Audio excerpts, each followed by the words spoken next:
Mr. D, kayaking wildlife photographer. Today, we're going to discuss the Tamron SP 150-600mm f5 to 6.3 DI USD lens for Sony alpha mount application. This is an expansive telephoto zoom lens designed for both full frame and APS-C sized image sensors. Its 4x zoom design covers standard telephoto to super telephoto perspectives, making it ideally suited working with a wide variety of subject matter. Personally, I use it for wildlife photography, and we were going to go out and test this bad boy. We're going to do that during this video. But before I can take this thing out on a field trip, I got to get it dressed.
So let's recap on this bad boy.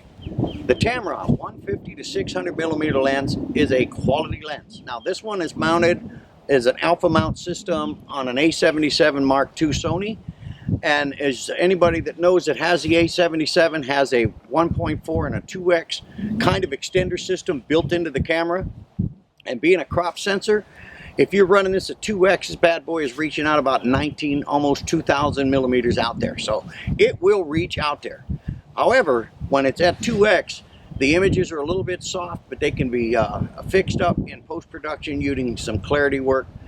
Chromatic aberration is pretty much non-existent in your imagery, and just the straight up to 600mm, the imagery quality is excellent.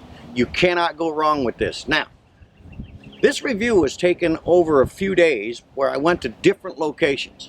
In the kayak, it's heavy. Trust me, hand holding it. However, I was able to get some shots from the kayak. Also, I went out to a place called Circle B Bar, which is a refuge, and it is just jam-packed with wildlife and all that kind of stuff like that. So I was able to really test this lens out.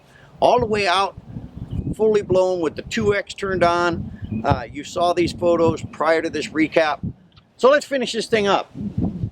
Pros and cons. The Tamron 150-600 lens is an exceptional lens. The build quality is excellent. The image quality is excellent, even on a crop sensor.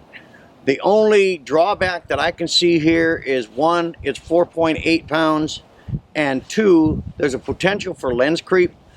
So they put a locking device, but it's only active at the 150 zone, which is all the way in.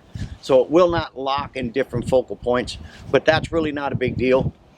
because when you're out there, you're going to extend out, then you collapse it, throw it over your shoulder, and there you go. Now I wanted to make one more con here, and I don't know if it's that big a deal, but there is no focal length markings on the lens at all. So you don't know if you're at 250, 275, 300, 500, 600. There's nothing on here on the top of the barrel that tells you where you're at. Now, it's not a big deal with me, but I wanted to mention it. So I've got to say, this is an excellent lens. It's cost effective, takes excellent image quality, so you can't go wrong with it. So, this is Mr. D, kayak and wildlife photographer out here in beautiful Florida. Happy paddling and happy shooting.